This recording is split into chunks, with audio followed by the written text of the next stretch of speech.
Good morning to all. Myself, Dr. Shalja Sharma, Associate Professor in Computer Science and Engineering Department. A warm welcome to all dignitaries, learned delegates, professors, and all participants.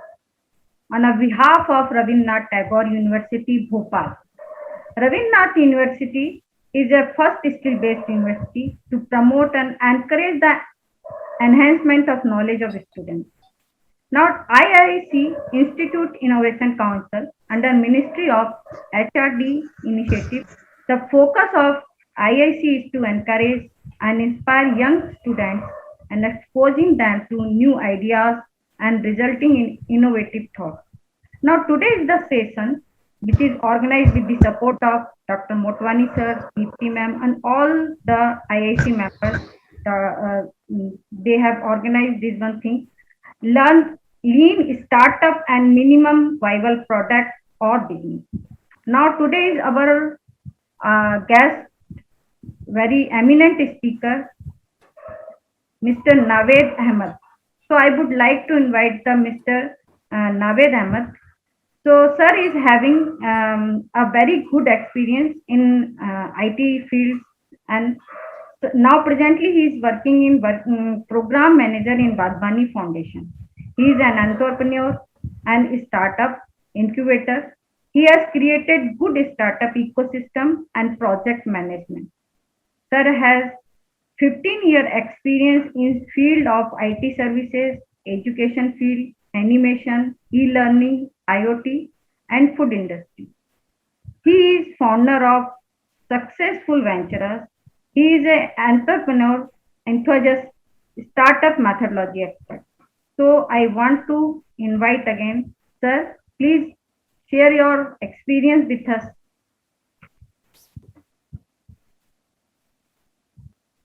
Thank you, ma'am. So quickly, I'll reintroduce myself, and then we'll start, get with the topic. I'm already 15 minute delay ho chuke hai, so I'll go back to the topic very quickly. So this is Naved, and currently I'm based out in Bangalore, and I'm working with the foundation from past 4.5 years. And before that, whatever ma'am told me about my career, so it is more than 16 years now, and it's been an exciting career till now. Worked with a lot of different industries and different stages of companies, and started my own venture in 2009 in New Delhi, and then started two other ventures for my employers, and all three ventures are running successfully. And I'm a lean enthusiast. And today our session is on lean methodology, basically, and lean startup methodology, I should say. But the most beautiful thing about lean is it can be implemented anywhere. And it is important for idea stage companies. It is important for early stage companies, POC companies, as well as Fortune 500 companies, right? So I would like to share my screen, and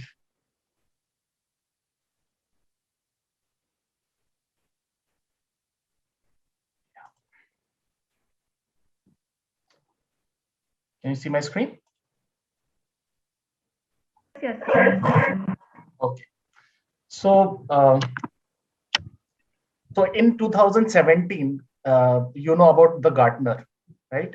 Gartner research.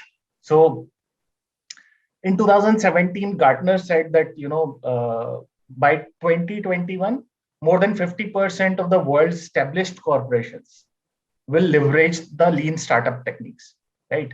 And we are sitting in 2021, and this research is absolutely true. Hindustan की नहीं, in fact पूरी दुनिया की 50% से ज्यादा companies जो है, big corporations जो है, वो लिवरेज कर रही है हमारे लीन स्टार्टअप टेक्निक्स को. ओके, उसका रीजन क्या है? इनफैक्ट हार्वर्ड ने भी इस टेक्निक को रिकॉग्नाइज किया है. सो and organizations like Startup Weekend, they are also suggesting and implementing this technique to many countries and many organizations and startups, right? सो इसका मैट्रिक्स क्या है, बेसिकली लीन है क्या, right? So how do we know we are building something user will care about, okay, and how do we find out, okay, or how does the effect that what we prioritize, okay, that means what we should do and what we should not do, right? So in a nutshell, आपको अगर मैं बोलूं तो 90 more than 90% businesses fail in the initial 3 years of their incorporation, right? ये known fact है, आप इसको research भी करेंगे तो आपको पता चलेगा कि जितने भी बिजनेस स्टार्ट होते हैं उसमें से 90% जो है वो फेल हो जाते हैं, ओके। और उसमें से ज्यादातर बिजनेसेस के फेल होने का रीजन ये होता है कि वो जो प्रोडक्ट बनाते हैं, राइट, वो यूजर को या कस्टमर को चाहिए ही नहीं होता है। ये उनको पूरा प्रोडक्ट बनाने के बाद, पूरा पैसा खर्चा करने के बाद, रिसोर्सेज लगाने के बाद में रियलाइज होता है जब वो मार्केट में जाता है, राइट? तो ये कैसे पता लगाया जाए कि हम वाकई ऐसा प्रोडक्ट बना रहे हैं जो एक्चुअली हमारे यूजर्स को चाहिए, राइट? और अगर ऐसा करना है तो हमारे को क्या प्रायोरिटाइजेशन करना चाहिए, हमको क्या करना चाहिए और क्या नहीं करना चाहिए, ये सब कुछ आप लीन मेथोडोलॉजी के हिसाब से आप फिगर आउट कर सकते हैं, ओके। तो यूजुअली क्या होता है, इनफैक्ट हमेशा से ये होता है कि एक जिसको हम बोलते हैं वाटरफॉल अप्रोच, राइट, कि पहले एक आइडिया आता है, ठीक है, फिर आइडिया को हम एनालाइज करते हैं, फिर एनालाइज करने के बाद डिजाइन करते हैं, डिजाइन करके डेवलपमेंट करते हैं उसका, फिर उसको टेस्ट करते हैं, और जब फाइनल प्रोडक्ट रेडी हो जाता है उसके बाद हम उसको लेके मार्केट में जाते हैं, correct? Very simple, very logical, this is what happens all the time, right? लेकिन यहीं पर सबसे बड़ी प्रॉब्लम है, राइट? बिकॉज आप देखिए, जब से आपको आइडिया आया और आइडिया से आने के बाद जब तक आपका फाइनल प्रोडक्ट आया, यहां पर एक चीज मिसिंग है, और वो है वो लोग जिनको ये प्रोडक्ट यूज करना, करेक्ट? सो ये जो वाटरफॉल अप्रोच होती है, इसको सालों से लोग इसको इस्तेमाल करते आए, and they created their businesses. बहुत सारे उसमें से फेल हुए, कुछ लोग सक्सेसफुल हुए, लेकिन कुछ लोगों ने इसको फिगर आउट किया कि इस पूरे अप्रोच के अंदर एक बहुत बड़ा फ्लॉ है, विच आई टोल्ड यू, राइट, कि इसमें कस्टमर का है, करेक्ट? सो जो लीन अप्रोच है, आप देखिए, ये वाटरफॉल अप्रोच है, और लीन अप्रोच जो है ना, एक्चुअली एक लूप है, ओके। एंड ये लूप जो है आपको ना सिर्फ as a idea company, as a startup use करना है, आप अपने ऑर्गेनाइजेशन में, किसी भी ऑर्गेनाइजेशन, फॉर एग्जांपल आप एक रनिंग ऑर्गेनाइजेशन है, ठीक है, एंड सडनली यू फील कि हमारे को एक फीचर या एक और प्रोडक्ट हमारे को लॉन्च करना चाहिए, करेक्ट? तो आप अगर वाटरफॉल अप्रोच में जाएंगे तो क्या होगा, आपको आइडिया आया, आपने उसको एनालाइज किया, डिजाइन किया, डेवलप किया, और उसको इंटरनली टेस्ट किया, पूरा फाइनल प्रोडक्ट बनाया, और हमने बोला कि चलो मार्केट में जाते हैं, उसको बेचते हैं, करेक्ट? बट लीन अप्रोच क्या बोलता है? लीन अप्रोच ये बोलता है कि जब आपको आइडिया आता है, ठीक है, उसके बाद आपको प्रोडक्ट बनाना होता है, उसके बाद उसका डेटा देखना होता है, राइट? तो एक लूप है जिसको हम बोलते हैं बिल्ड मेजर लर्न लूप, ठीक है। यानी कि जब आपको आइडिया आता है तो आप उसको पहले बिल्ड करिए, ठीक है, पूरा बिल्ड करने की जरूरत नहीं है, राइट? आप उसको क्विकली आप उसको बिल्ड करिए, फिर आप उसको मेजर करिए। मेजर कैसे करेंगे? Take it to their customers, ठीक है, and learn from it, correct? And again based on the learnings, again build, again measure, and again learn. So this is the lean approach, right? And इसको आप हर जगह पे use कर सकते हैं। And कैसे होगा? जब आइडिया आता है, आइडिया से प्रोडक्ट के बीच में आप एक प्रोटोटाइप बिल्ड करेंगे, ठीक है, जिसको हम बोलते हैं एमवीपी, ओके। फिर उसके बाद उसको जब बन जाएगा तो आप उसको लेके जाएंगे मार्केट में, उसको फिर मेजर करेंगे ये क्या हुआ, ठीक है। एंड उस मेजरमेंट से जो आपकी लर्निंग्स होंगी उसको आप वापस इंप्लीमेंट करेंगे बिल्ड मोड में, करेक्ट? तो आइडिया से लेके प्रोडक्ट, प्रोडक्ट से लेके जो डेटा आता है, डेटा से लेके वापस उसको हमारे का प्रोडक्ट में डालना है। अदरवाइज वाटरफॉल अप्रोच में क्या होता है, जब पूरा प्रोडक्ट बन जाता है, मार्केट में जाता है, फिर जाकर आपको इनपुट होता है, तब आप जाके उसमें कोई इटरेशन कर पाते हैं, यानी कि चेंज कर पाते हैं, राइट? तो ये आया कहां से, राइट?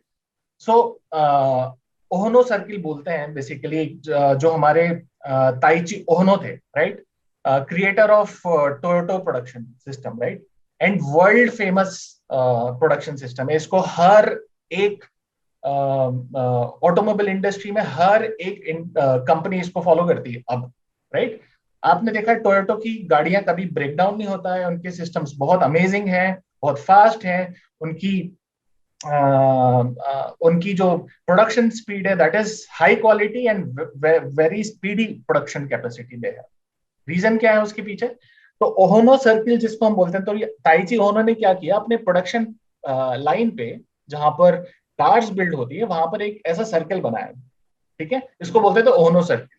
और यहाँ पर जितने भी इनफैक्ट जो नए लोग आते थे वर्क फ्लोर पे, उनको वहां पे खड़ा करके बोलते थे कि आप इस यहाँ पे सिर्फ ऑब्जर्व करिए कि क्या हो रहा है, ओके। एंड उसके बाद में उनसे पूछा जाता था कि क्या हो रहा है और इसको बेटर कैसे किया जा सकता है, राइट। और अगर एक अच्छा आइडिया कोई भी देता था उसको क्विकली जो है एक लाइन पे इंप्लीमेंट कर दिया जाता, राइट। इस तरीके से अदरवाइज क्या होता है, आप अगर किसी बड़े प्लांट में जाएंगे, किसी को ये जो भी एक सेट प्रोसेस है everybody is going to follow it, right, जिसको हम बोलते हैं ना कि rule is a rule, correct. And rule is a rule में एक प्रॉब्लम ये है कि आपको अगर कोई प्रॉब्लम भी आइडेंटिफाई हो जाती है and subconsciously you don't look for the problems because rule is a rule, you need to follow it, right. But Ohno circle, Taiichi Ohno ने इसको चेंज किया and that is how he created his wealth and that is how he created such amazing production line, okay. so lean canvas actually Eric Ries का idea था और उसके बाद बहुत सारे लोगों ने उसमें इटरेशंस भी किया, ओके। एंड ओके, सो जब भी हम कोई वेंचर करते हैं या किसी नए आइडिया के ऊपर काम करते हैं या कुछ भी नया शुरू करने जाते हैं, राइट, उसमें 3 की रिस्क होती है, ठीक है। एक होती है कस्टमर रिस्क, एक होती है टेक्निकल रिस्क और एक होती है business model risk, right. So customer risk क्या है कि मार्केट इसके लिए एक्चुअली अवेलेबल है या नहीं, राइट, देयर आर कस्टमर्स और नॉट, राइट। एंड अगर हम उसको बना भी लेंगे तो whether they are going to buy it और नॉट, राइट। टेक्निकल रिस्क, तो आज मैंने बोला कि मुझे कस्टमर पता है, ठीक है। आज मैं अगर मैं बोलूं कि मैंने कोविड का वैक्सीन छोड़िए, मैंने उसका इलाज ढूंढ लिया है, करेक्ट। तो अगर मेरे पास उसका इलाज है तो क्या उसके अंदर कोई कस्टमर रिस्क है? कोई कस्टमर रिस्क नहीं है। करोड़ों लोग जो हैं हमारे कस्टमर रेडी है, बाय करने के लिए भी रेडी है, आप जितनी कीमत बोलोगे उतने भी रेडी है, राइट। लेकिन उसमें टेक्निकल रिस्क ये है कि do we know how to build that product, correct. तो आप आइडिया कुछ भी सोच लीजिए, हो सकता है उसके लिए कस्टमर भी हो, लेकिन क्या आप वो बिल्ड कर सकते हैं? क्या आप टेक्निकली इतने इक्विप्ड हैं, right. And the third thing is the business model. That means कि आपके पास कस्टमर भी है, आप उसको बिल्ड भी कर सकते हैं, राइट। लेकिन बिजनेस मॉडल उसका कितना अच्छा है, राइट। फॉर एग्जाम्पल कस्टमर है और हम उसको बिल्ड भी कर सकते हैं, लेकिन जिस प्राइस पॉइंट के ऊपर हम उसको बिल्ड कर पाएंगे, राइट, वो मार्केट में कोई बाई करने के लिए रेडी नहीं होगा। तो ये बिजनेस मॉडल का बहुत बड़ा फ्लॉ है। दैट मीन्स कि अगर फॉर एग्जांपल मैं कुछ ऐसा प्रोडक्ट बना रहा हूं जिसकी कीमत निकल के आ रही है 1,00,000 रुपए एंड कस्टमर उसके लिए 10,000 रुपीज से ज्यादा स्पेंड करने के लिए रेडी नहीं, राइट, क्या होगा? फेल हो जाएगा, करेक्ट। सो यहाँ पर आप हर तीनों, ये तीनों जितनी भी रिस्क हैं इनिशियल लेवल की, आपको तीनों को मिटिगेट करना पड़ता है, तब जाकर एक वर्किंग मॉडल निकल कर आता है, ठीक है। सो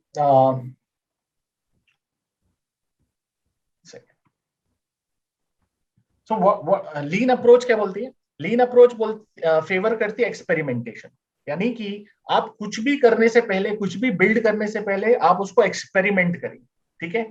दूसरा की फैक्टर जिसके लिए, जिसको लीन अप्रोच फेवर करती है, वो है कस्टमर फीडबैक।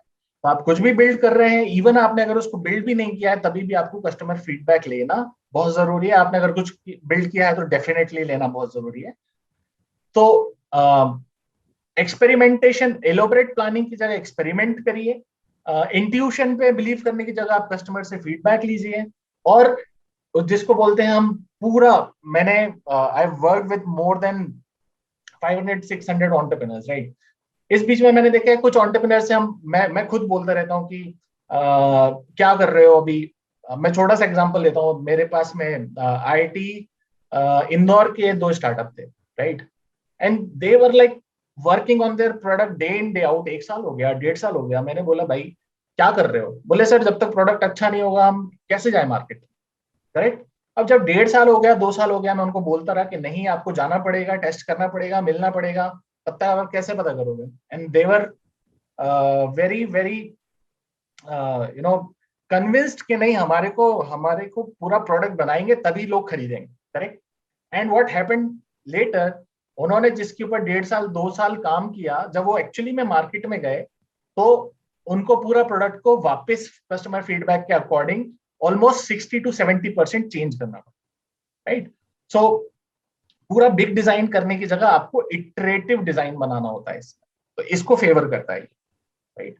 सो इसके 3 स्टेप्स हैं, right. Step number 1, for example आज आपको एक आइडिया आया, ठीक है। आपको जैसी आइडिया आया, आप आइडिया के ऊपर उसको आपके जितने भी अजम्पशंस है, जो कुछ भी है, ठीक है, आप उसको लिस्ट डाउन कर लीजिए, नंबर 1, ठीक है। यानी कि जैसे हमने बोला कि जिसको हम बोलते हैं ना, आप आपका आइडिया क्या होता है एक्चुअली, बहुत सारे अच्छे गैसेस को आइडिया बोलते हैं बेसिकली। आपने सोचा कि मैं एक ऐसा एप्लीकेशन बनाऊंगा वो सबकी जिंदगी बदल देगा, राइट। तो आप उसको पूरा पूरा उसके ऊपर वर्कआउट करने की जगह आप क्या कर सकते हैं, उसके लिए आप सबसे पहले तो स्टेप नंबर 1 फॉलो करिए, which is listing down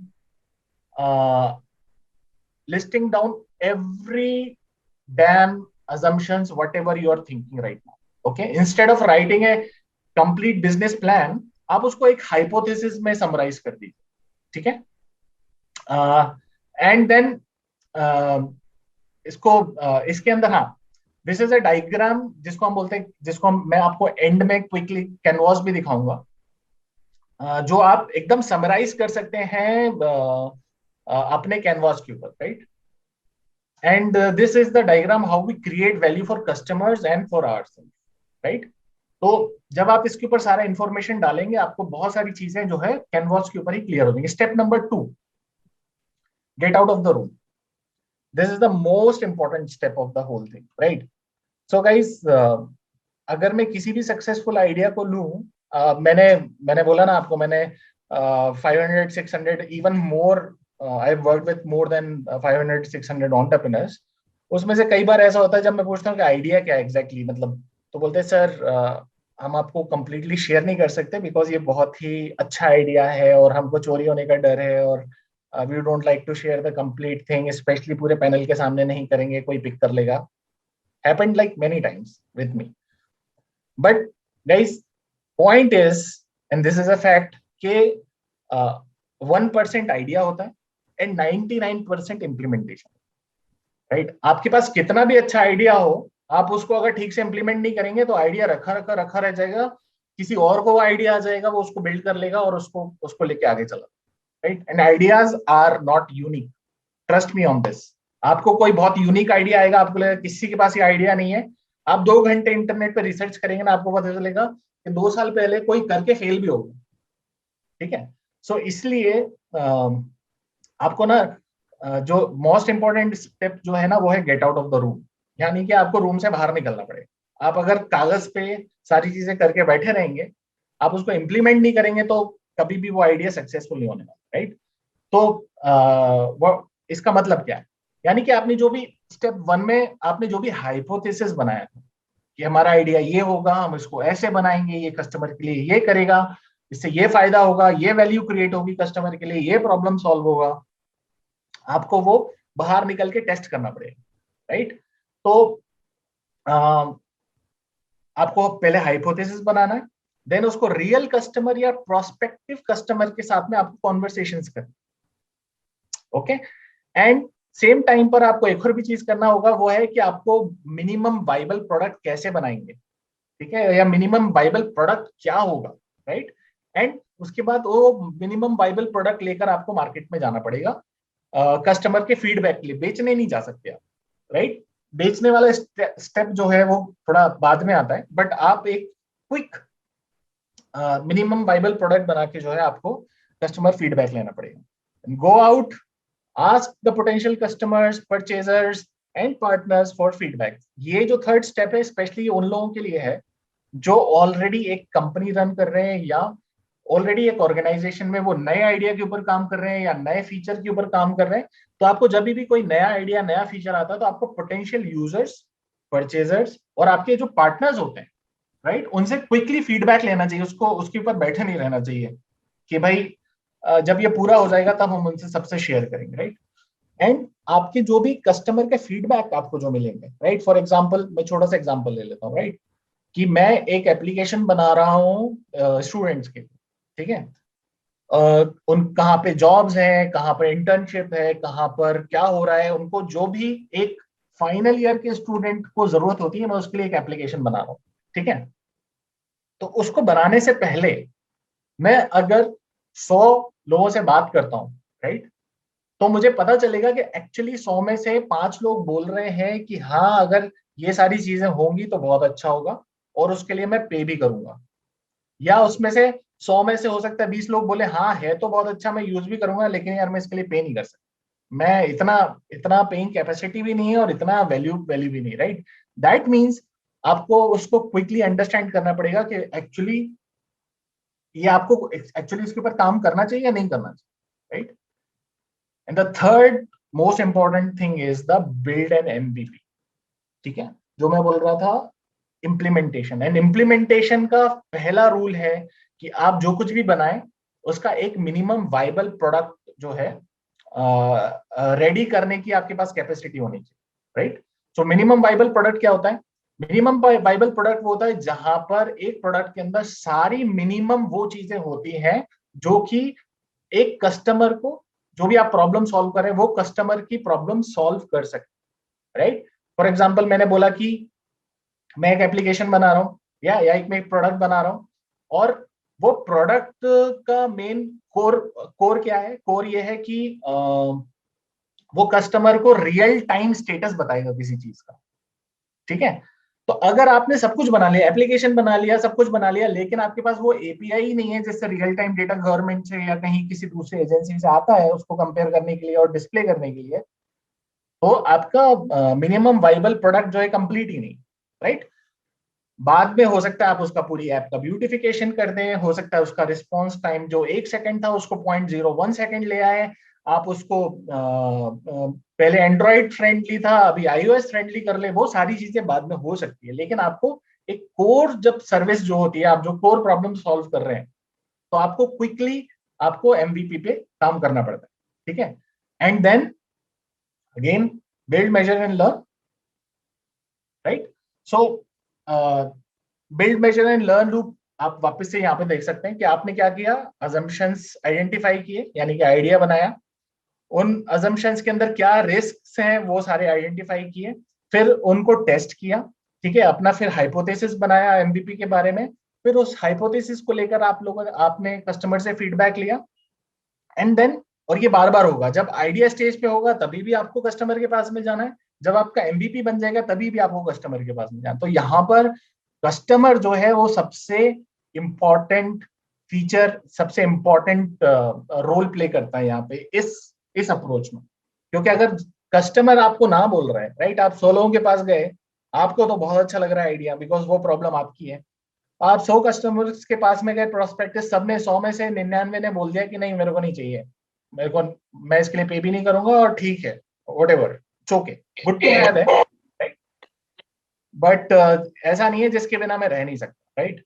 so इसीलिए आपको पहले आइडिया के टाइम पे भी आपको कस्टमर से बात करनी चाहिए, फिर जब आप एमवीपी क्रिएट करते हैं तभी भी आपको कस्टमर से बात करनी चाहिए, और उसके बाद according to their feedback then you need to iterate, right. Iterate means आपको जो कुछ भी आपको पता चलता है उसके हिसाब से अपने प्रोडक्ट के अंदर चीजें ऐड करनी चाहिए, राइट। तो मैं आपको एक एग्जांपल देता हूँ एमवीपी का, ठीक है। आपको गूगल ग्लास पता होगा, right, it's a failed product दो, बट वो बना कैसे, राइट। सडनली एक बार गूगल में किसी को आइडिया आया कि अगर हम सारी चीजें रियल टाइम देख सके, ठीक है, और हम जो कुछ भी देख रहे हैं, हम जो कुछ भी चाह रहे हैं उसकी इंफॉर्मेशन हमारे सामने डिस्प्ले होती रहे, राइट। आइडिया है, आइडिया आते ही it was a amazing idea, right. तो उन्होंने क्या किया, सबसे पहले गूगल ग्लास बनाने से पहले, ये उनका प्रोटोटाइप था। उन्होंने एक लैपटॉप लिया, लैपटॉप से एक छोटा वाला जो प्रोजेक्टर आता है उसको कनेक्ट किया, और उसके साथ में एक प्रोजेक्टर की एक उन्होंने शीट लगा दी जहां पे वो प्रोजेक्ट होगा। तो यहाँ पर आपने लैपटॉप लिया और जो कुछ भी आप देखते जा रहे हैं उसको देखते देखते चल रहे हैं, और वहां से आइडेंटिफाई करके उसके ऊपर प्रोजेक्ट हो रहा है। Very simple prototype, right? And then they worked on it, सबको वो आइडिया पसंद आया, they worked on it and they actually went ahead and created the product, right? Deepak, बीच में जो हैंड रेस कर रहे हैं, do you want to me to take the questions right now? Naved I think वो हम एंड में ले लेंगे। Okay. ये आप कंटिन्यू कर लो, है ना? ओके, सो गाइस माय हाँ। रिक्वेस्ट इज, आपके जो भी क्वेश्चंस हैं, आप जो पूछना चाहते हैं, इमीडिएटली पूछना चाहते हैं, आप उसको टाइप डाउन कर दीजिए हमारे उसमें चैट बॉक्स में। हाँ, आप चैट में या Q&A पैनल में आप शेयर कर दीजिए। Q&A पैनल में आप डाल दीजिए एंड देन हाँ। Deepak will read it out. Correct correct. Okay. Now let's take an example of Facebook, right? So Facebook is one of the very early adopters of lean approach. Okay? आप जो देख रहे हैं ये एक्चुअली फेसबुक के initial versions में से है। आज जो आप फेसबुक देखते हैं उससे ये लाखों कोस दूर है, करेक्ट? रीजन क्या है? फेसबुक हमेशा, एंड एक बहुत ही इंटरेस्टिंग फैक्ट ये भी है कि आप जो इंडिया में फेसबुक देखते हैं, करेक्ट, वो यूएस के फेसबुक से अलग होता है, और जब आप यूएस में देखते हैं वो किसी और कंट्री के फेसबुक से अलग होता है।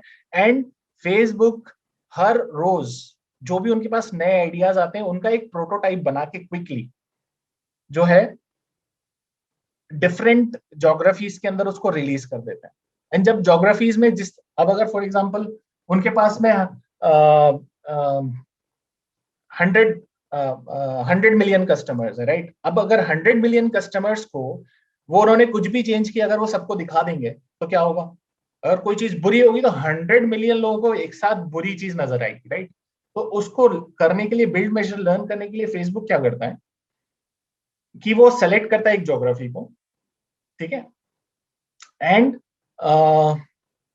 उसको एक ज्योग्राफी के अंदर उस चेंज को इंप्लीमेंट कर देता है, ठीक है। एंड अगर उसमें से 70, 80, 90% लोगों को वो फीचर पसंद आता है या उसको रिजेक्ट नहीं करते हैं लोग, या उसको बैक टू प्रीवियस वर्जन नहीं जाते हैं, तो वो उसको बाकी जगहों पे धीरे धीरे इंप्लीमेंट करना शुरू करते हैं। बहुत ही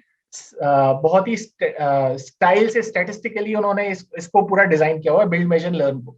दे बिल्ड समथिंग, उसको मेजर करने के लिए वो क्या करते हैं, वो कहीं पर इंप्लीमेंट करते हैं उसको, और जो फीडबैक आता है उसके हिसाब से डिसाइड करते हैं whether they want to use this feature और नॉट, राइट?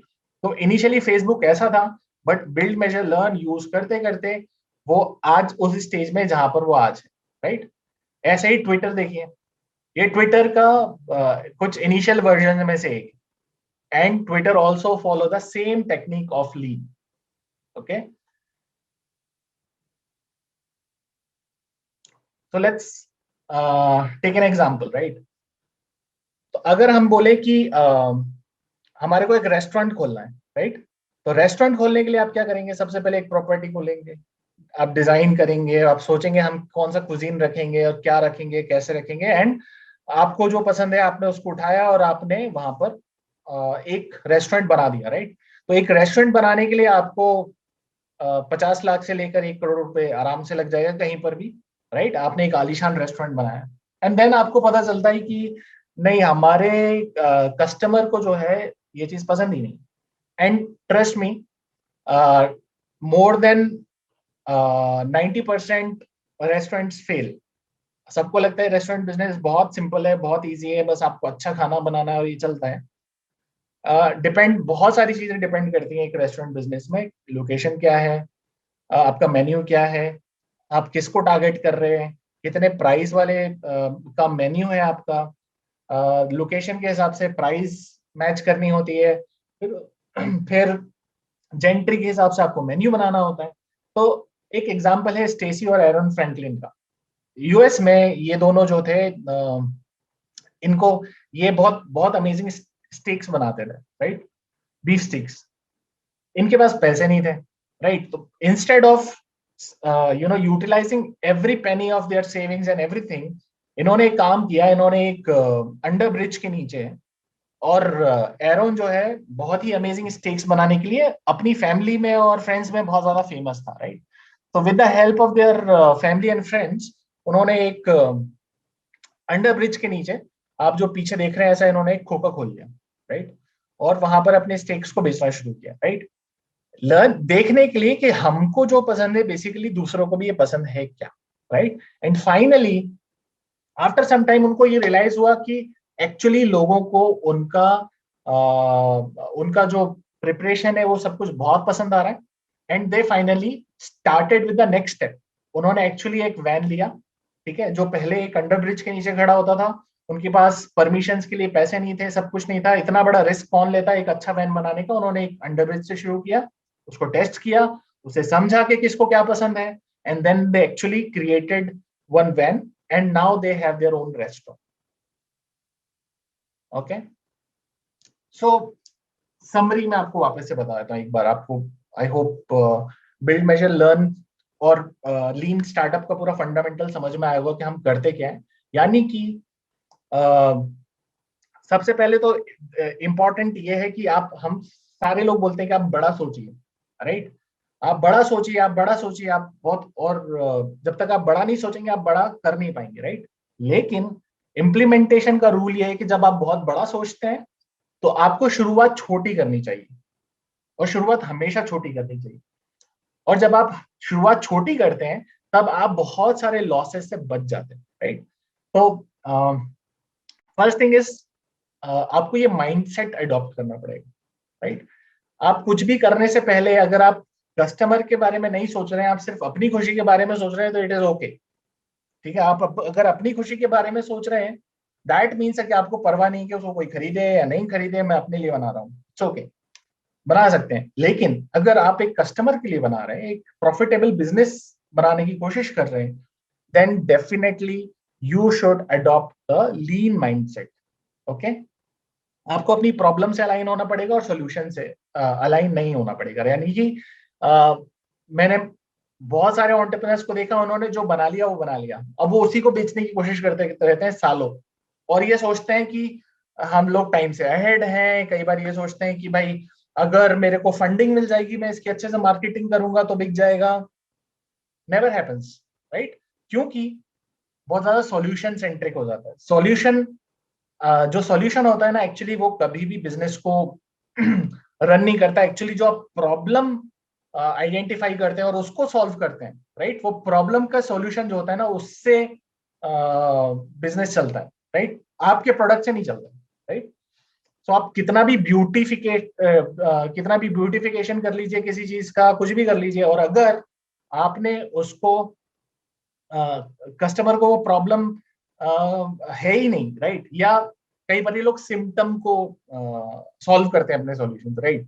जैसे मैं एक एग्जांपल देता हूँ, राइट, कि भाई यहाँ पर जो है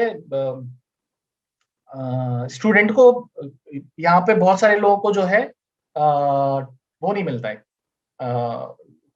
टू व्हीलर या फोर व्हीलर या पब्लिक कन्वेंस नहीं मिलता है। तो हम यहाँ पर एक सर्विस शुरू कर देते हैं जिससे उनको आने जाने में इजी हो जाएगा, उससे will earn money, right? And suddenly क्या है, आपने रियलाइज नहीं किया कि वहां पे क्यों नहीं मिलता है, राइट? आपने ये रियलाइज ही नहीं किया कि वहां पे क्यों नहीं मिलता है। जब आप डीप डाउन करेंगे तो पता चलता है कि वहां पर गवर्नमेंट का कुछ इशू है, कुछ पॉलिसीज का इशूज है, राइट?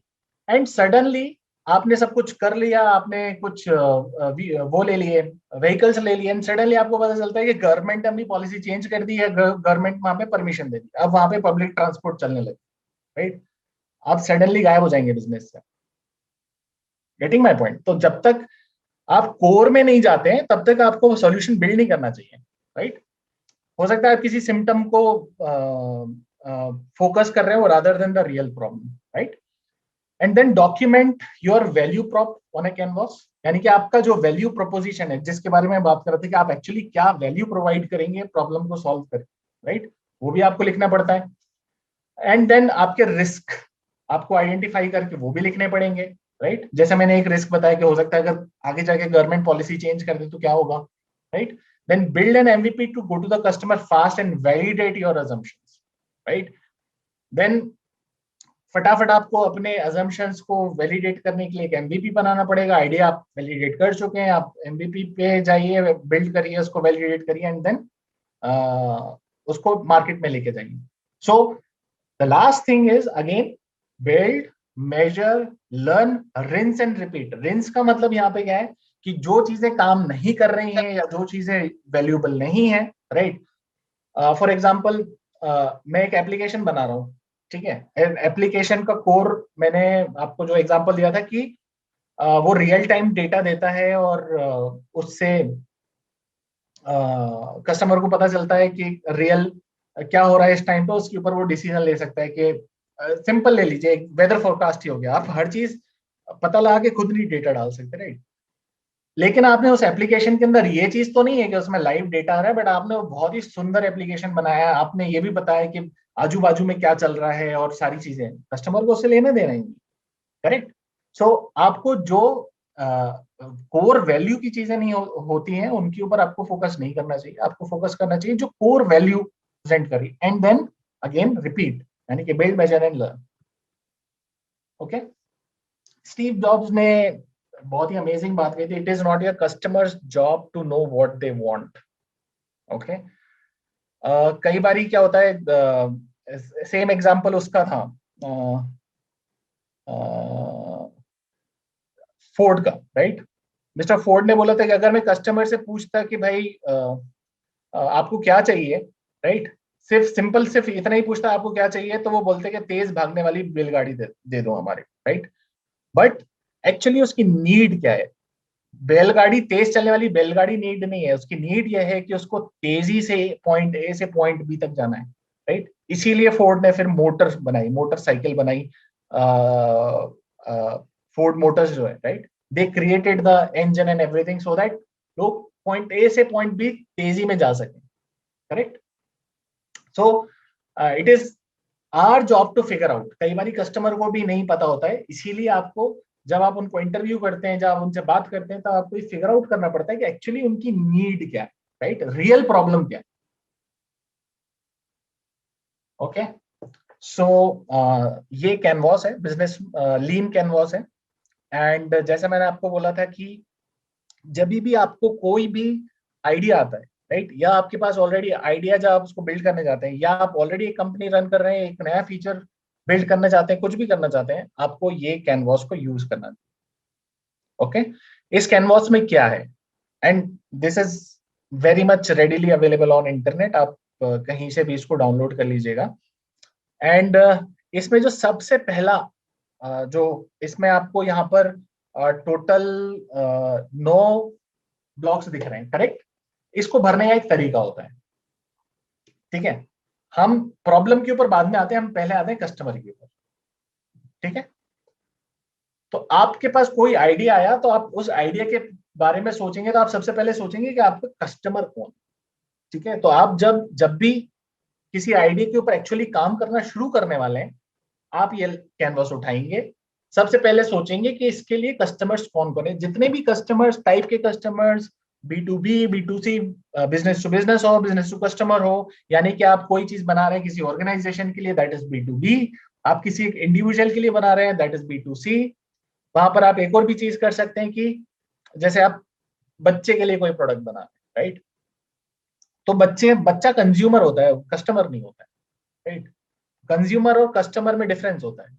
जैसे मैंने बोला कि मैं एक टॉय बना रहा हूँ, राइट, तो आप लिख देंगे यहाँ पे कस्टमर में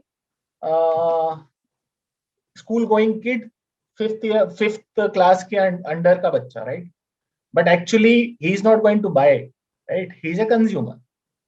तो कस्टमर कौन होगा यहाँ पर? कस्टमर वो होगा उनका पेरेंट।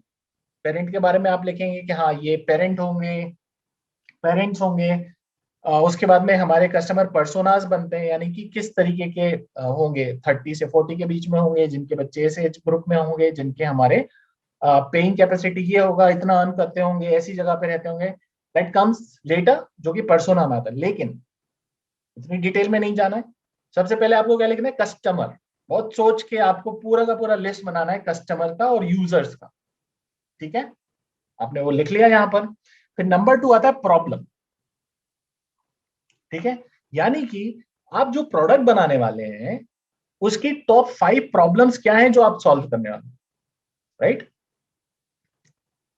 अब मैंने एक टॉय की मैंने बात करी, उसकी एक मेजर प्रॉब्लम है एंटरटेनमेंट, बच्चा जो है उसको एंटरटेन करने के लिए, राइट। नंबर 2 क्या हो सकती है, इमेजिन। नंबर 2 ये हो सकती है कि पेरेंट्स को जो है ना थोड़ा फ्री टाइम देने के लिए, अगर बच्चा उस पर्टिकुलर खिलौने में एंगेज रहेगा तो उनको थोड़ा सा टाइम मिलेगा, राइट। हो सकता है ये एक प्रॉब्लम हो जो आप सॉल्व कर रहे हो, करेक्ट। एंटरटेन वो हो सकता है बच्चे के लिए एंटरटेनमेंट हो बट पेरेंट्स के लिए रिलीफ हो, करेक्ट। तो फिर आपको जो भी प्रॉब्लम आप सॉल्व कर रहे हैं आपका प्रोडक्ट या सर्विस, राइट, आपको वो सारी नंबर 1 कस्टमर, नंबर 2 प्रॉब्लम, ठीक है, आपको सारे प्रॉब्लम्स को लिस्ट आउट करना है जो कि आपका प्रोडक्ट सॉल्व कर रहा हो, ठीक है। एंड थर्ड होगा इसके अंदर रेवेन्यू स्ट्रीम्स, ठीक है। रेवेन्यू स्ट्रीम्स क्यों थर्ड है आप बताएंगे। अभी तो हमने आइडिया आया है, अभी हम प्रॉब्लम के बारे में सोच रहे हैं, अभी हमने कस्टमर के बारे में सोचा है, अभी हम प्रॉब्लम के बारे में सोच रहे हैं, सीधा रेवेन्यू पे क्यों चले गए। तो मैंने जैसा आपको इनिशियली बताया था कि 90% लोग फेल हो जाते हैं, और उसमें से बहुत बड़ा चंक इसलिए फेल हो जाता है बिकॉज उनके पास में कई बार कस्टमर भी होते हैं, पेइंग कस्टमर भी, राइट। तो आपको यहाँ पे लिखना पड़ेगा पेइंग रिसोर्सेज ऑफ रेवेन्यू। आप जो कुछ भी काम कर रहे हैं उससे रेवेन्यू कैसे आएगा। एग्जांपल देता हूं मैं, प्रोडक्ट बेच के रेवेन्यू आएगा फॉर एग्जांपल, राइट। जब मैं प्रोडक्ट बेचूंगा तो मैं एक साइट के थ्रू बेचूंगा, और साइट पे जो एड चलेंगे मुझे एड रेवेन्यू आएगा, ठीक है। जो मैंने प्रोडक्ट बेचा है उसकी सर्विस करूंगा, उसकी एएमसी चलेंगे, उससे रेवेन्यू आएगा, राइट। तो जितने भी रेवेन्यू के चैनल्स हैं, राइट, या मुझे कोई सब्सक्रिप्शन फी देगा उससे, वो सारे जितने भी रेवेन्यू के स्ट्रीम्स हैं, ठीक है, आप जो भी प्रोडक्ट बना रहे हैं आपको वहां पर लिस्ट डाउन करने पड़ेंगे, ठीक है। Customer, problem, revenue, and then number 4 is unique value proposition, ठीक है। सो यूनिक वैल्यू प्रोपोजिशन क्या है, यानी कि यूनिक वैल्यू प्रोपोजिशन का मतलब होता है कि आप जो कुछ भी कर रहे हैं, आप जो कुछ भी प्रोवाइड कर रहे हैं, ठीक है, उसकी यूनिक वैल्यू प्रोपोजिशन, यानी कि उसमें ऐसा क्या यूनिक है जिसकी वजह से कस्टमर कोई ए प्रोडक्ट छोड़ के आपका बी प्रोडक्ट खरीदे, राइट। या उसमें ऐसा क्या यूनिक है जिसकी वजह से हम बोलें कि ये ए है ही नहीं, सीधा हमारे पास जो बी है that is the only only thing, right. कई बारी आप होता है मी टू प्रोडक्ट्स बनाते हैं। मी टू प्रोडक्ट्स का मतलब जानते हैं क्या होता है। मी टू प्रोडक्ट्स मतलब ऑलरेडी वो एग्जिस्ट कर रहा है कोई बिजनेस, आप similar business with some change बना रहे हैं, राइट। तो वो जो सम चेंज होता है आपको वो यहाँ पर मेंशन करना पड़ता है, ठीक है। अब देखते हैं इसके अंदर चैनल्स में जाते हैं, ठीक है। यानी कि चैनल्स के अंदर आपको कौन कौन से चैनल्स के साथ में आप जो है कस्टमर के को पहुंच सकते हैं, ठीक है। नंबर 1 ऑनलाइन, ठीक है, हो सकता है आप डिजिटल मार्केटिंग चैनल के थ्रू कस्टमर तक पहुंच सकते हैं, ठीक है। नंबर 2 फिजिकल चैनल, यानी कि आप हो सकते हैं होर्डिंग लगाकर या न्यूज़पेपर ऐड डालकर या टेलीविजन ऐड डालकर या कुछ भी करके आप जो है कस्टमर तक रीच आउट कर सकते हैं, करेक्ट। एंड चैनल्स जो होते हैं वो बहुत ही इंपॉर्टेंट होते हैं, राइट, बिकॉज हर एक चैनल के पीछे एक कॉस्ट होता है, करेक्ट। तो आप यहाँ पर जब इसके ऊपर कैनवास के ऊपर लिखेंगे आप कॉस्ट वगैरह को सबको भूल जाइए, आपको सिर्फ यहाँ पर फर्स्ट आइडिया जो कुछ भी आपका आपको यहाँ पर डालना, चैनल्स क्या हो सकते हैं, देन हमारी अनफेयर एडवांटेज क्या है।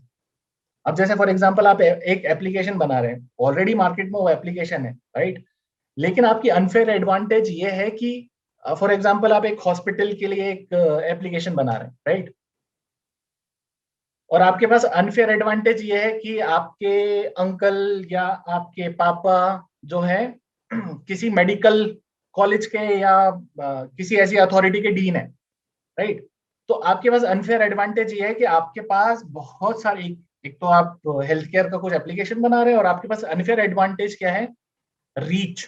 यहाँ पर हो सकता है उनके थ्रू आप बहुत सारे लोगों के टच में आ जाएंगे, right. Then comes the early adopters, ठीक है।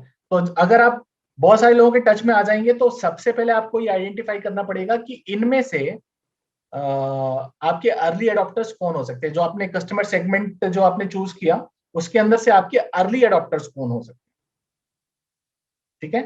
तो जब आप कस्टमर सेगमेंट के ऊपर काम करते हैं तो सॉरी मैंने ये स्किप कर दिया था, आपको कस्टमर सेगमेंट के अंदर आपको फिर अर्ली अडॉप्टर्स को भी मेंशन करना पड़ेगा, राइट। यानी कि ये मेरे कस्टमर्स हो सकते हैं और इसके अंदर ये 5 कस्टमर हो सकते हैं, इसके अंदर ये 1 या 2 जो है ये मेरे अर्ली अडॉप्टर्स हो सकते हैं, ठीक है। अब आ जाते हैं, मैंने कस्टमर कवर कर लिया, प्रॉब्लम कवर कर लिया, रेवेन्यू स्ट्रीम कवर कर लिया। सॉल्यूशन पे जाने से पहले हम जाएंगे, करेक्ट, हम जाते हैं प्रॉब्लम के अंदर जो एग्जिस्टिंग ऑल्टरनेटिव्स हैं, यानी कि सिंपल वे में बोले कंपटीशन, राइट।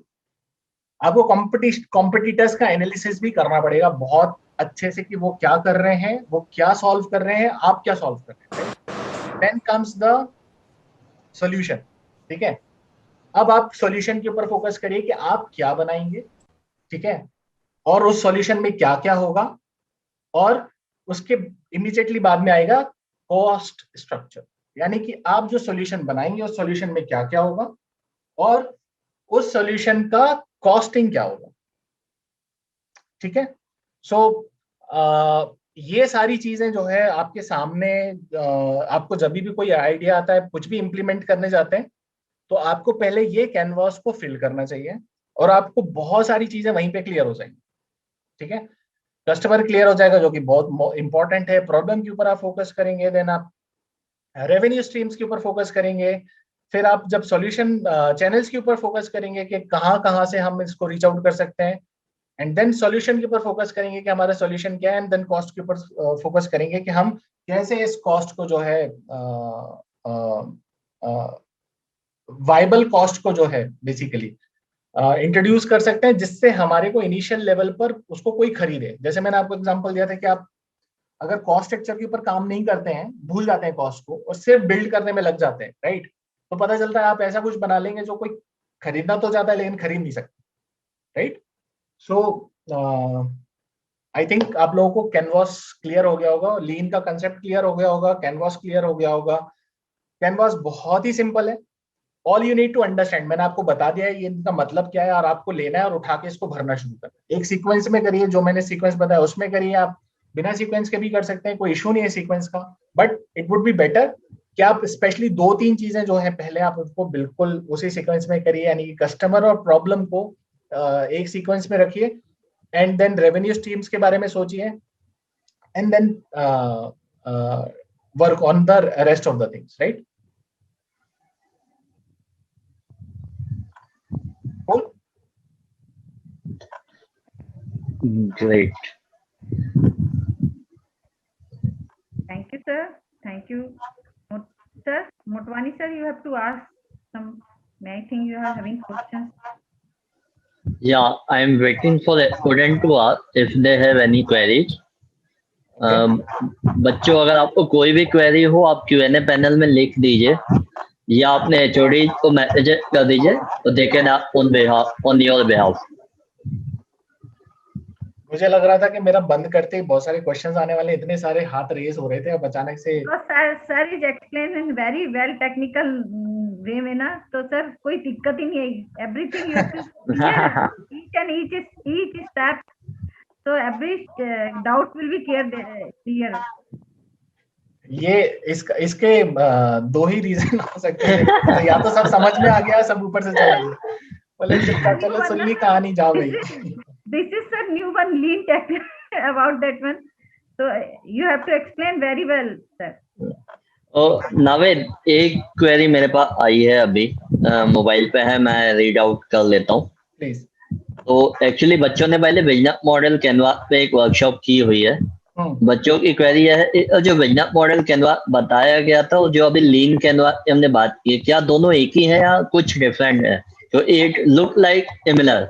राइट, सो बिजनेस मॉडल कैनवास जो है वो एक हमारा बेस डॉक्यूमेंट है एक्चुअली, उसको हर कोई यूज करता है, right. And lean model canvas जो है, लीन बिजनेस मॉडल कैनवास जो है वो एक्चुअली बिजनेस मॉडल कैनवास से ही निकला है।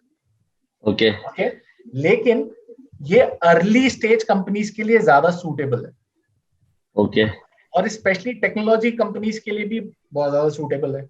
लेकिन अगर मैं बोलूं कि आप एक मैन्युफैक्चरिंग यूनिट बनाना चाहते हैं, ठीक है, तो मुझे लगता है कि आपको बिजनेस मॉडल फॉलो करना चाहिए। बिकॉज अगर आप मैन्युफैक्चरिंग यूनिट बनाना चाहते हैं, दैट मीन्स कि आपने ऑलरेडी बहुत सारी इनिशियल लेवल की चीजें कर चुके हैं, तब जाके आप एक जो है एक इंडस्ट्री डालने की कोशिश कर रहे हैं, राइट।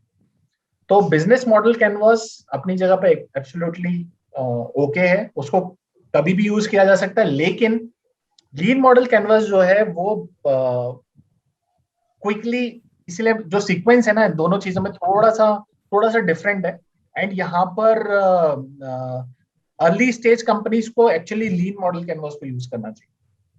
ओके ओके एंड जिसने बिजनेस मॉडल कैनवास को पढ़ा है या समझा है, उसके लिए इसको समझना और भी इजी है। राइट राइट सीक्वेंस चेंज हो जाती है कुछ, जैसे अर्ली अडॉप्टर्स के बारे में आ जाता है, राइट, या कॉम्पिटिटर्स के बारे में आ जाता है, ये सबका थोड़ा सा सीक्वेंस चेंज है। बट अर्ली स्टेज कंपनीज को ये बहुत फायदा करता है, बहुत सारे लॉसेस से बचाता है एक्चुअली। Okay okay. और ना एक क्वेरी मुझे क्यूएनए पैनल में भी दिख रही है जो राहुल ने पूछी है, आई थिंक आप भी देख पा रहे होगे वो। Canvas model necessary for new good startup companies, new good startup companies, ठीक है। आपने सब कुछ जो है एक ब्लैंकेट स्टेटमेंट में सब कुछ कवर कर लिया, ठीक है। देखिए, मैं बोलूं अगर फेसबुक क्या नई कंपनी है, गुड है, स्टार्टअप है? नहीं है, राइट। बट वो उसको फॉलो करते हैं, and new good startup companies को ये फॉलो करना ही चाहिए, ये मेरा मानना है। And and I tell you guys, मैंने इसको हंड्रेड्स ऑफ टाइम जो है इसको इम्प्लीमेंट किया है, स्पेशली ऐसी अर्ली स्टेज कंपनीज जो स्ट्रगल कर रही होती है, राइट। एंड जब वो इसके ऊपर काम करते हैं, most of the time 99% times बोलते हैं, यार सर ये हमारे को पहले अगर मिल जाता तो हम इतना लॉस नहीं होता, टाइम का एफर्ट था। देखो, रेवेन्यू लॉस तो होता नहीं है, लेकिन टाइम इज मनी। जो चीज आप अगर 6 महीने में कर सकते थे, आपने हो सकता है उसके लिए साल ले लिया, और आप वही चीजें चेंज कर रहे हैं जो आप 6 महीने पहले चेंज कर सकते थे अगर आप इसको फॉलो करते, राइट। एंड गाइस, एक बहुत ही इंपॉर्टेंट चीज मैं वापस से रिपीट कर रहा हूं, वो ये है रेवेन्यू स्ट्रीम्स, राइट। आपको आइडिया बहुत अच्छा लगता है, सारी चीजें हैं अपनी जगह पर है, लेकिन जो बिजनेस होता है ना, बिजनेस और इमोशंस दोनों साथ नहीं जा सकते। अगर आप लोग प्रोडक्ट से और सर्विस से और अपने प्रोडक्ट से अगर प्यार करने लग जाते हैं ना, देन 99% चांसेस है कि you are going to fail, ठीक है। इमोशन को अलग करके हमेशा लॉजिकली सोचना चाहिए, एंड लॉजिकली उसमें देखना चाहिए कि एक्चुअली वहां पे पैसा है या नहीं। देखो, दोस्ती यारी भी खत्म हो जाती है बहुत जल्दी जब स्टार्टअप में, देखिए ज्यादातर जो मैंने देखे हैं वो यही होता है, दो को फाउंडर्स हैं। क्यों है को फाउंडर? बिकॉज हम दोस्त हैं, हम कॉलेज में साथ पढ़ते थे, हम सारी चीजें हमारी दोस्ती है, इसलिए हम को फाउंडर्स हैं, राइट। बाद में क्या होता है, जब 2 साल कंपनी चलती है उसके बाद में समझ में आता है कि कौन कितना वैल्यू लेकर आ सकता है, ठीक है। फिर भी लोग बोलते हैं कि नहीं हम दोस्त हैं, हम तो साथ में ही काम करेंगे, ठीक है। और फिर वो साथ में ही फेल भी होते हैं। तो इसीलिए क्या होता है, इनिशियली स्टार्ट करने में कोई प्रॉब्लम नहीं है, लेकिन आपको पता होना चाहिए कि टीम क्या होगी, कौन क्या करेगा। जैसे आप जब आप बिजनेस मॉडल कैनवास को खोलेंगे ना, तो आपको पता होगा ना कि ये फीचर बनने हैं, ये इसके अंदर होगा, ये टेक्नोलॉजी होगा, फिर आप एक दूसरे को देखोगे, हम में से कोई भी टेक्नोलॉजी वाला नहीं, राइट। हम दोनों ही सोचने में बहुत अच्छे हैं। टीम कभी भी हैकर, हसलर और विजनरी के बिना नहीं हो सकती। हैकर, हसलर, विजनरी, यानी कि हैकर वो विजनरी वो जो आइडिया सोचे समझे पूरा रिसर्च करे और देखे कि हाँ इसमें मार्केट है या इसमें नीड है या नहीं। हैकर वो जो उसको बिल्ड करे, ठीक है, end to end. And hustler वो जो उसको एक्चुअली मार्केट में लेके जाए और बेचे, राइट। तो अगर आपकी टीम में 2 लोग हैं और दोनों मिला के कॉम्बिनेशन में हैकर, हसलर और विजनरी हैं, बहुत अच्छी बात है। वरना आपको इनमें से अगर कुछ भी मिसिंग है तो आपको हायर करना पड़ेगा, right. So answer to the question is बहुत इंपॉर्टेंट है, राइट। एंड इसको करने के लिए आपको मतलब मेरे हिसाब से आई एम 100% कन्विंस्ड कि अगर आप एक नए आइडिया या नई कंपनी या नए फीचर के बारे में भी सोच रहे हैं, आप आइडिया स्टेज कंपनी हो, प्रोटोटाइप स्टेज कंपनी हो, एमवीपी कंपनी हो, चाहे मल्टीनेशनल कंपनी हो, आपको ये मेथोडोलॉजी को यूज करना ही चाहिए। आपका बहुत सारा टाइम एंड रिसोर्स सेव होगा अल्टीमेटली। सर नमस्कार। एक क्वेश्चन आया था मेरे पास मैसेज में बच्चे का कि जैसे किसी के पास कोई बिजनेस आइडिया हो या कोई प्रोडक्ट हो स्टार्टअप का, तो कोई ऐसा सॉफ्टवेयर है जिसमें वो अपनी जो भी उसके पास अवेलेबल है उसको देख करके वो देख सके कि ये फिजिबल है कि नहीं है, ये मार्केट में चलने लायक है कि नहीं। इसका आंसर क्वेश्चन में ही है कि मार्केट में चलने लायक है कि नहीं, आपको मार्केट से ही पता चलेगा। ऐसा कोई सॉफ्टवेयर के बारे में पूछा था बच्चे कि सॉफ्टवेयर कोई है क्या इस तरीके का, जैसे एनसी सॉफ्टवेयर कुछ रहता है कि मटेरियल टेस्टिंग का कुछ ये रहता है, उसी तरीके से बिजनेस मॉडल चलेगा कि नहीं चलेगा, इसका कोई सॉफ्टवेयर है टेस्टिंग करने के लिए? नहीं, कोई सॉफ्टवेयर मेरे हिसाब से सॉफ्टवेयर हो भी नहीं सकता, बिकॉज सी ये पूरा प्रोसेस इतना एजाइल है, राइट, एवर चेंजिंग है, राइट। आज अगर मैं बोलूं कि आज से 5 साल पहले, अगर 10 साल पहले कोई बोलता कि मैं मोबाइल टेक्नोलॉजी में या मोबाइल फैक्ट्री में इसके ऊपर कुछ काम करने वाला हूं, मैं बोलता कि बस जंप ऑन इट। आज कोई बोलेगा तो क्या होगा? It is not going to work, because पूरा का पूरा मार्केट सैचुरेटेड हो चुका है, राइट। 1000 कंपनीज है मार्केट के अंदर, राइट। आज की डेट में कोई बोलेगा कि कहाँ पे वो है, मैं बोलूंगा थोड़ा ईवीज में है, बैटरीज में है, इसमें, क्योंकि फ्यूचरिस्टिक क्या हो सकता है। तो क्योंकि देखो माइक्रो लेवल और मैक्रो लेवल पे चीजें इतनी डायनेमिक होती है, राइट, कि उसके लिए हम कोई चीज एक बंडल नहीं कर सकते एक जगह पे, वो कोई भी नहीं कर सकता। अगर कोई कर लेगा तो वो मिरेकल ही करेगा एक तरीके से, right.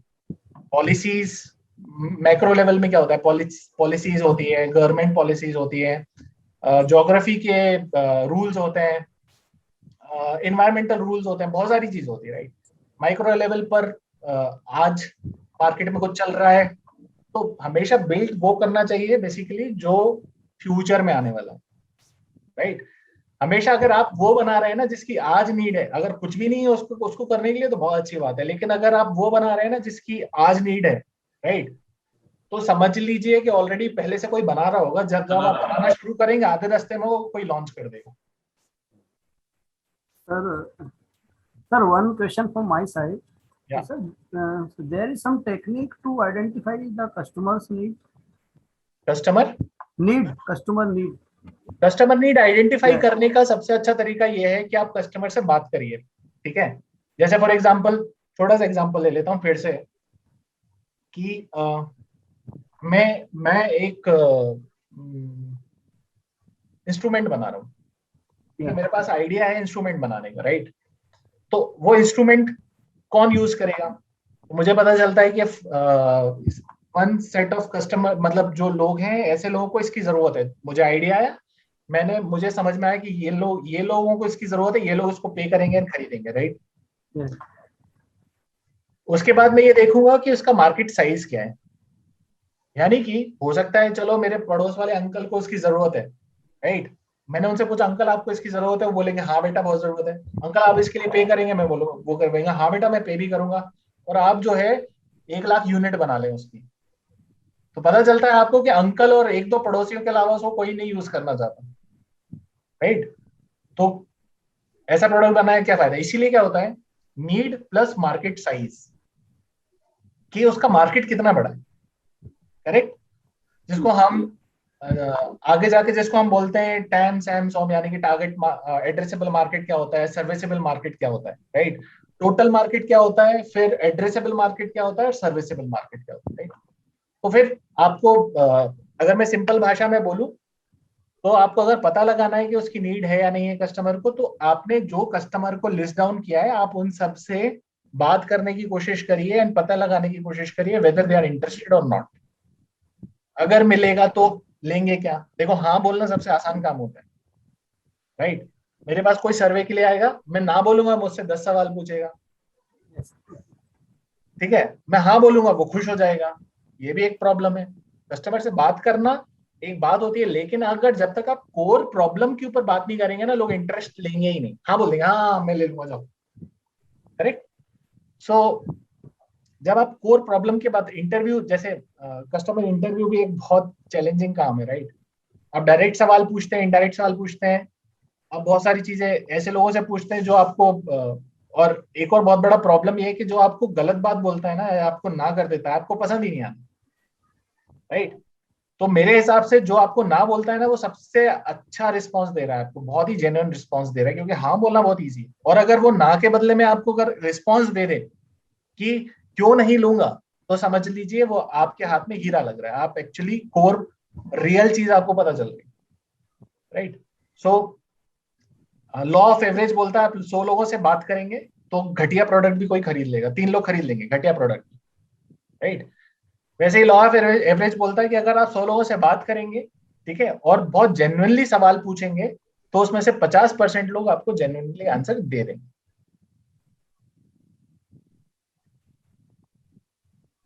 Ji sir, thank you sir.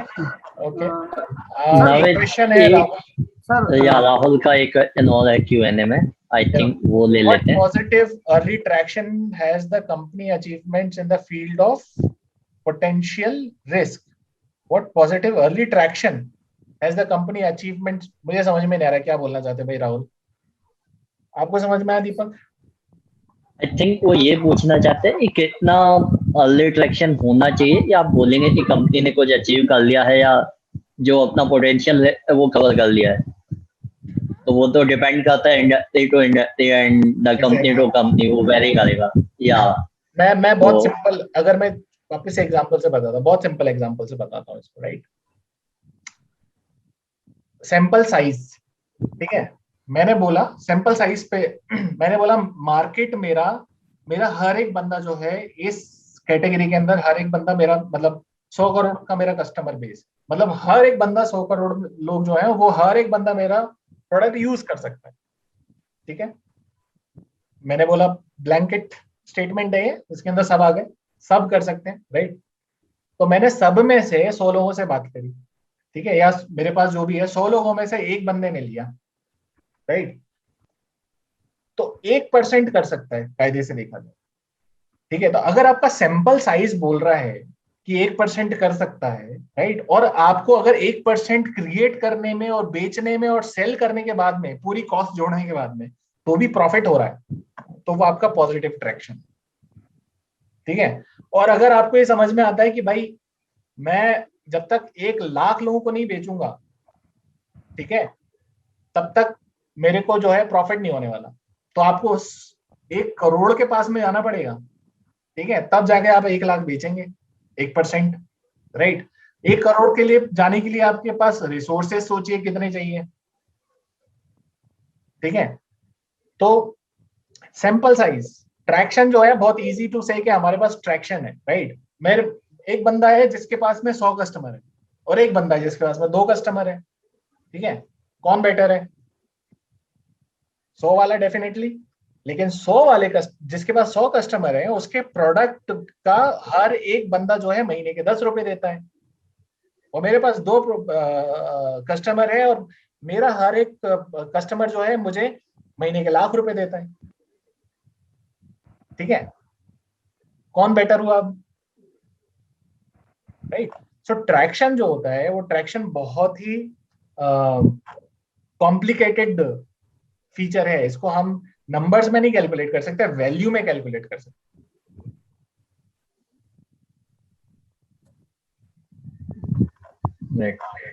तेज किरण, आप शायद कुछ पूछ रहे थे, हाँ हो सर, फिर हम वाइंड अप करते हैं जी। सर ने जो एक एग्जांपल बताया था सर टीम मेंबर का, विजनर, हसलर, तो सर कुछ ऐसे मतलब हम कैसे कुछ है टिप्स जो हम आइडेंटिफाई कर ले कि ये हसलर होगा या ये विजनर होगा, ऐसा कुछ है? देखिए, वापस मैं बोलूंगा, प्रोडक्ट के ऊपर डिपेंड करता है। आपके पास में जो भी मार्केटिंग सेल्स वाले बंदे, राइट, जो किसी को कुछ भी चिपका सकते हैं, ठीक है, वो तो होते हैं हमारे हसलर्स। जो मार्केट में होता है ना, ऐसे लोग जिनको लोगों से बात करना पसंद होता है, उनको मार्केट में जाना, बात करना, चीजें बेचना, उनको समझाना, ये सब करना पसंद होता है, वो लोग होते हैं हसलर्स, ठीक है।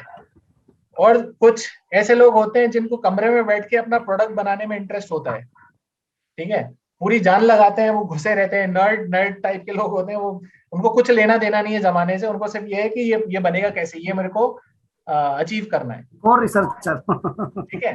वो होते हैं हमारे हैकर्स, राइट। और विजनरी वो होता है वो जो बताता है कि ये अचीव करना है, जिसके पास ये विजन होता है ये समझने का कि ये रियल में प्रॉब्लम है, वो लोगों से भी बात करता है और वो प्रॉब्लम को आइडेंटिफाई करता है, एंड उसके बाद में बोलता है टीम को कि बॉस ये बनना है। एंड जब ये बनना है तो फिर जो हैकर होता है वो एक्चुअली उसको बिल्ड करता है, और हसलर होता है वो मार्केट में लेके जाता है, लोगों को चिपकाता है।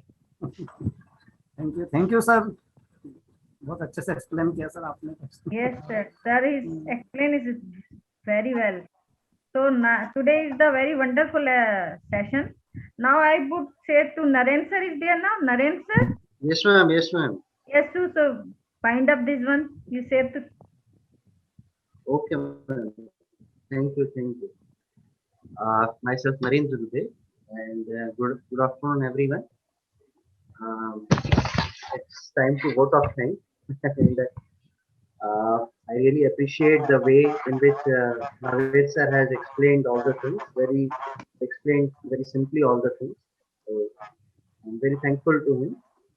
He has explained in a very genuine manner, and they take the things up to the students level. Thank you, sir. So it's an honor to me to give a vote of thanks on the occasion of this webinar. On the behalf of Rabindranath Tagore University, I would like to thank our expert, Mr. Naved Ahmed sir, for taking out time from their busy schedule and sharing their experience and knowledge with us. Thank you, sir. Thank you very much. I would also like to thank our Dean sir, Dr. Sanjeev Gupta sir, Deepak Motwani sir for arranging such good sessions, all the panelists to make this session better and interesting, and brings questions from the students and channelize this evening. And I'm very thankful to all the IIC team for conducting this session. Also thanks to all the students for listening patiently and asking questions also, because if they take interest in this, then only this becomes successful. So I would end up my speech here. Thank you everyone, and hope we will meet again on some different topics and with all the new questions of the students. Thank you. Thanks, man.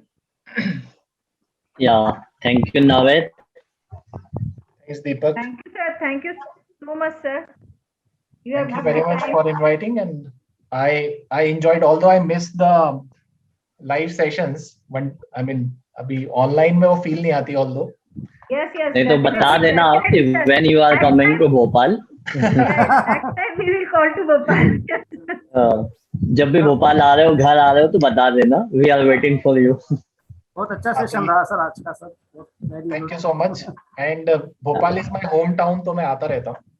हाँ, वही बोलो ना, जब भी घर आना हो तो बता देना. We are waiting for you. One thing is there कि Yeah, Naren. Thank you. Share the mail ID of Naved sir so that I'll put my email ID in the at chat any box. point of time, Sure. any student want to contact or okay. Sure. Okay. Thank you, everyone. Thank you for joining. Thank you, sir. Thanks, everyone. Yeah. Bye-bye. Okay. Bye-bye. Good day. Bye. Good day, sir. Good day, everyone.